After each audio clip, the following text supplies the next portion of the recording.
ముందుగా జాతీయ విద్యా దినోత్సవం గురించి చెప్పుకుందాం. ప్రతి సంవత్సరం నవంబర్ 11న దేశవ్యాప్తంగా జాతీయ విద్యా దినోత్సవాన్ని జరుపుకుంటాం. దీన్ని రాష్ట్రీయ శిక్ష D1 అని కూడా పిలుస్తారు. దేశంలో అభివృద్ధికి విశేష కృషి చేసిన మౌలానా అబ్దుల్ కలాం ఆజాద్ పుట్టినరోజును జాతీయ విద్యా దినోత్సవంగా పాటిస్తున్నారు. స్వాతంత్రం వచ్చాక మన దేశానికి మొదటి విద్యాశాఖ మంత్రిగా ఆజాద్ పనిచేశారు. 1947 నుంచి 1958 వరకు తన బాధ్యతల్ని సమర్థంగా నిర్వహించారు. భారతదేశానికి మొదట ఉపరాష్ట్రపతిగా కూడా ఆయన సేవలందించారు. జాతీయ విద్యా దినోత్సవాన్ని 2008 నుంచి కేంద్ర ప్రభుత్వం నిర్వహిస్తోంది. మౌలానా అబ్దుల్ కలాం ఆజాద్ పుట్టినరోజు సందర్భంగా విద్య, జాతీయ అభివృద్ధికి, సంస్థల బలోపేతానికి ఆయన చేసిన సేవలను నేడు స్మరించుకుంటున్నారు.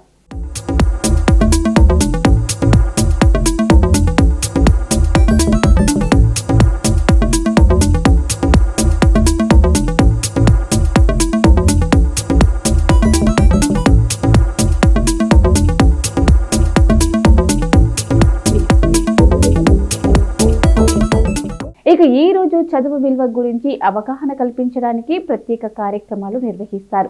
తద్వారా ప్రజలకు విద్య ఆవశ్యకతపై అవగాహన పెంచి ఎక్కువ మంది పిల్లలను స్కూళ్లకు రప్పించే ఏర్పాట్లు చేస్తారు. స్వాతంత్రం వచ్చాక మన దేశానికి మొదటి విద్యాశాఖ మంత్రిగా ఆజాద్ పనిచేశారు. 1947 నుంచి 1958 వరకు తన బాధ్యతల్ని సమర్థవంతంగా నిర్వహించారు. భారతదేశానికి మొదటి ఉపరాష్ట్రపతిగా కూడా ఆయన సేవలందించారు. జాతీయ విద్యా దినోత్సవాన్ని 2008 నుంచి కేంద్ర ప్రభుత్వం నిర్వహిస్తుంది. భారతదేశానికి స్వాతంత్రం వచ్చిన తర్వాత మొదటి విద్యాశాఖ మంత్రిగా పనిచేసిన మౌలానా అబ్దుల్ కలాం ఆజాద్ జన్మదినమైన నవంబర్ 11న జాతీయ విద్యా దినోత్సవాన్ని నిర్వహిస్తారు. అబ్దుల్ కలాం భారతదేశం మొదటి విద్యాశాఖ మంత్రిగా పనిచేశారు.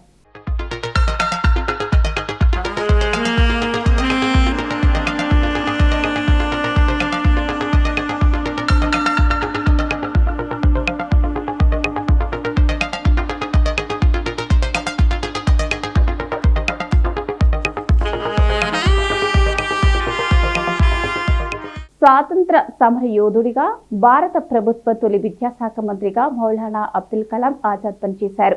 ఆయన అసలు పేరు మొహియుద్దీన్ అహ్మద్ అబ్దుల్ కలాం అనేది బిరుదు. ఆజాద్ అనేది ఆయన కలం పేరు.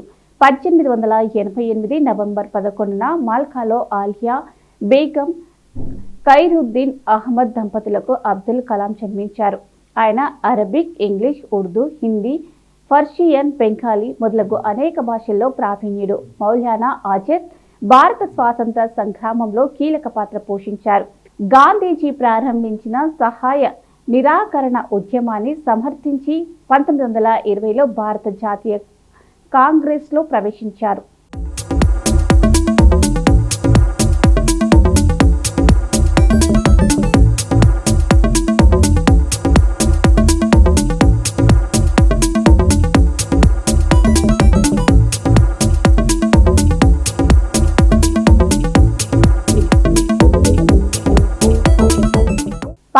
లో 1923లో ఢిల్లీ కాంగ్రెస్ ప్రత్యేక సెషన్ అధ్యక్షుడిగా ఎన్నికయ్యారు.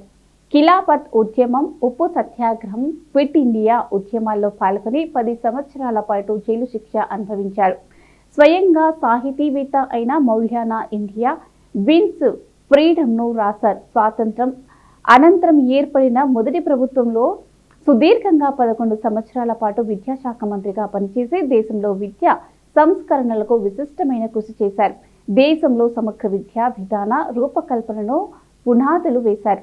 బ్రిటిష్ పాలనలో తీవ్ర నిర్లక్ష్యానికి గురైన భారతీయ సంస్కృతి, సాంప్రదాయాలు, కళలు, సంగీతం, సాహిత్యాల వికాసానికి చేయూతనిచ్చారు.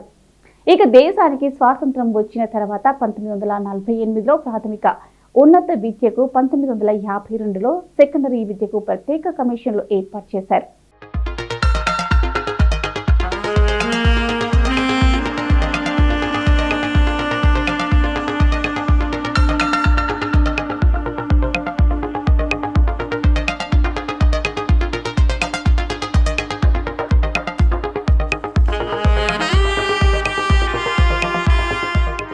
సికిందర్ జూ మూడవ నిజాంగా హైదరాబాద్ను 1803 నుండి 1829 వరకు పరిపాలించెను. ఇతడు 2 నిజాం 2 అసఫ్ జాక్ రెండవ కుమారునిగా జన్మించారు. ఇతని కాలంలోని బ్రిటిష్ ప్రభుత్వం హైదరాబాద్లో కంటోన్మెంట్ను స్థాపించింది. ఈ ప్రాంతాన్ని నిజాం జ్ఞాపకార్థం సికింద్రాబాద్ అని పేరు పెట్టారు. ఈ కాలంలోనే రెండవ మహారాష్ట్ర యుద్ధం కూడా జరిగింది.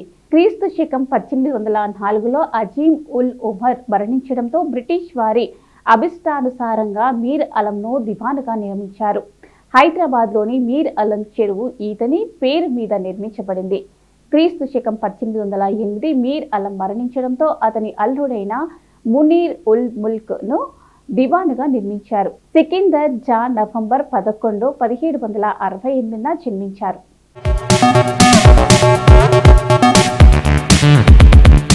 టాల్స్టోయితో కలుపుకుని రష్యన్ సాహిత్య స్వర్ణ యుగం నాటి ప్రముఖ రచయితగా పేరుగాంచిన దాస్కోయోన్సి, చాకో ఫెమింగ్నో లాంటి రచయితలను, నిషేస్ సార్తో లాంటి తత్వవేత్తలను విశేషంగా ప్రభావితం చేశారు. 19వ శతాబ్దపు రష్యన్ సామాజిక, రాజకీయ, నైతిక సంఘర్షణల నేపథ్యంలో మానవ సంబంధాలు, మనస్తత్వాలు, మానసిక విశ్లేషణలతో కూడిన రచనలు చేసిన దస్తయోయెవ్స్కీ, క్రైమ్ అండ్ పనిష్మెంట్, బ్రదర్స్ కరమోజోవ్ లతో ప్రపంచ ప్రసిద్ధి గాంచారు. బ్రదర్స్ కరమోజోవ్ నవల అత్యంత విశిష్టమైన రచన అని సిగ్మండ్ ఫ్రాయిడ్ చే ప్రశ్నించబడింది.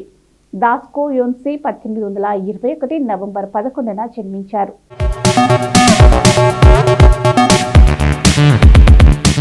మౌలానా అబ్దుల్ కలాం ఆజాద్ స్వతంత్ర సమర యోధుడు. భారత ప్రభుత్వ తొలి విద్యా శాఖ మంత్రి మౌలానా అబ్దుల్ కలాం ఆజాద్. అతను అసలు పేరు మోహియుద్దీన్ అహ్మద్. అబ్దుల్ కలాం అనేది బిరుదు. ఆజాద్ కలాం పేరు ఆలియా బేగం. ఖైరుద్దీన్ అహ్మద్లకు 1888 నవంబర్ 11న మల్కాలో జన్మించారు. మౌలానా అబ్దుల్ కలాం ఆజాద్ భారత స్వాతంత్ర సమర ముఖ్య నాయకులతో ఒకరు. అతను ప్రఖ్యాత పండితుడు, కవి. Maulana Abdul Kalam Azad Arabic, English, Urdu, Hindi, Persian, Bengali మొదలగు అనేక భాషల్లో ప్రావీణ్యుడు. భారత ప్రభుత్వంతో 11 సంవత్సరాల పాటు విద్యాశాఖ మంత్రిగా పనిచేశాడు.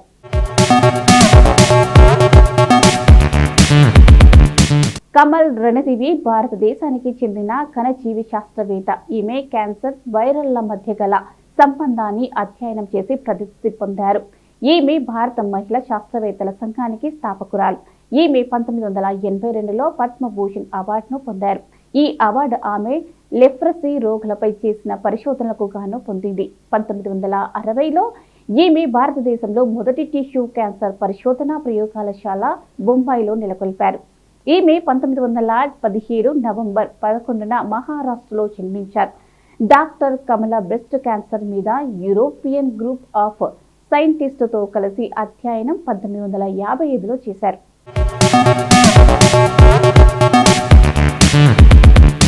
కేకే బిర్లాగా ప్రసిద్ధి చెందిన డాక్టర్ కృష్ణ కుమార్ బిర్లా, బిర్లా కుటుంబానికి చెందిన సుప్రసిద్ధ పారిశ్రామికవేత్త. కృష్ణ కుమార్ బిర్లా కంటే కేకే బాబు గారు ఆయన అందరికీ పరిచయస్తుడు. ఘనశ్యామ్ దాస్ బిర్లా పెద్ద కొడుకు. ఆయన కేకే బిర్లా రాజ్యసభ సభ్యునిగా కూడా పనిచేశారు. 1990లో భారత ప్రభుత్వము ప్రవేశపెట్టబోయిన ఆర్థిక సంస్కరణలను సమర్థించిన కొద్దిమంది పారిశ్రామికవేత్తలలో ఈయన ఒకరు. 1991లో హిందీ సాహిత్యాన్ని ప్రోత్సహించుటకు కేకే బిర్లా సంస్థను స్థాపించారు. ప్రతిష్టాత్మక బిట్స్ పిలానికి ఛాన్సలర్ సంచాలకునిగా కూడా పనిచేసి ఉన్నారు. కృష్ణ కుమార్ బిర్లా నవంబర్ 11, 1918న జన్మించారు.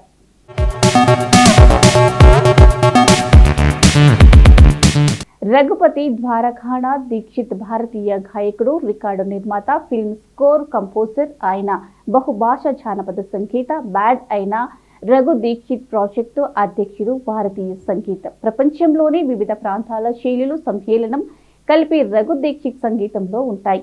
అతని పాటలతో మైసూర్ సే ఆయిన్, జగ్ చంగా, అంతరాగ్ని, హే భగవాన్, హర్ సాన్స్ మే, గూడు గూడియా, కిడ్కీ వంటి పాటలు అత్యంత ప్రజాదరణ పొందాయి. ఆయన జాతీయ సమకాలీన నృత్యం, థియేటర్ నిర్మాణాలకు సంగీతాన్ని అందిస్తాడు. దీనికి అతని భార్య మయూరి ఉపాధ్యాయ కళాత్మక దర్శకురాలుగా వ్యవహరిస్తుంది. రఘుపతి ద్వారకానాథ్ దీక్షిత్ 1974 నవంబర్ 11న మైసూరు, కర్ణాటకలో జన్మించారు.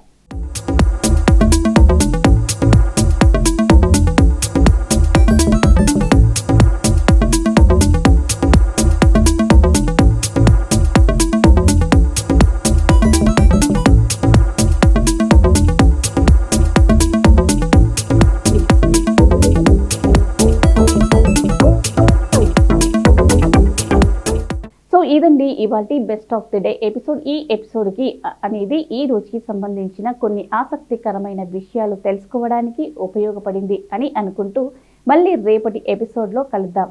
And children, take care, by.